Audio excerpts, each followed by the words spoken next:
Hospital उपरे drone आक्रमण 70 जनकर मृत्यु। आसंतु जानिबा एहार सर्विसेस खबर विषय। उत्तर आफ्रिकीय देश सुडान रो डाफर अंचल रो एल-फाशर रे थिबा शेष कार्यक्रम हस्पिटाल रे शनिवार एक बड़ धरणर ड्रोन आक्रमण होईछि। एही आक्रमण रे 70 जनकर मृत्यु घटिथिबा बेले शताधिक आहत होईछन्ति। एभली मंतव्य देइछन्ति विश्व स्वास्थ्य संगठन रो मुख्य। एही विस्फोरण रे हस्पिटाल रो जरूरीकालीन कोठा नष्ट हो जाइछि बोली गणमाध्यम रिपोर्ट करिछि। सुडान रो केउ शत्रुपक्ष एही आक्रमण करिछि ताहा स्पष्ट होई नाही।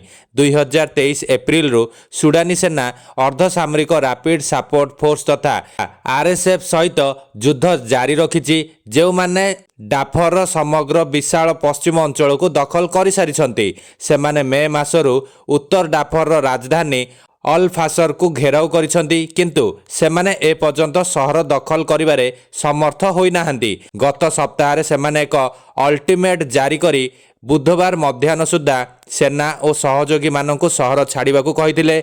एणु एही आक्रमण पछरे आरएसएफ रो हाथ थिबा कुहा जाउछि।